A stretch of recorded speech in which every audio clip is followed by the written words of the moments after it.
The High Court in Pretoria will hear former President Jacob Zuma's request to appeal a ruling that set aside his medical parole.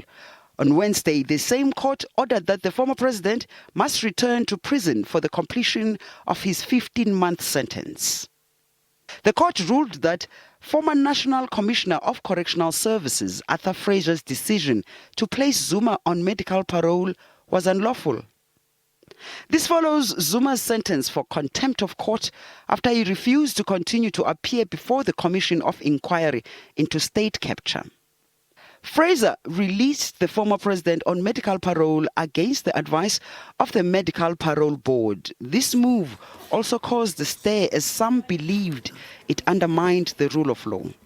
Legal teams representing the Department of Correctional Services and the Jacob Zuma Foundation have launched an appeal hoping to overturn the decision. While it remains unclear whether the former president is terminally ill, Manyi says the legal team will also zone in on this issue. The medical parole advisory report did not anywhere in its report say anything about the fact that President Zuma is not terminally ill.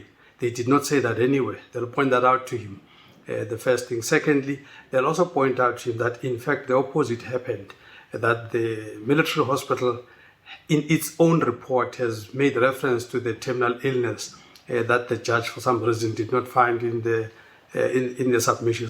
Some legal analysts believe that Zuma will end up in prison, despite attempts to exhaust the legal system. If the leave to appeal is granted, I think the DA and Helen Suzman Foundation will continue to argue very strongly against Mr. Zuma being granted medical parole. So I think Judge Matoyana has made it very difficult for Jacob Zuma to win this. Even if he goes all the way, I think we will eventually see him back in prison at some point in time. Yolisa Njamela for SABC News in Johannesburg.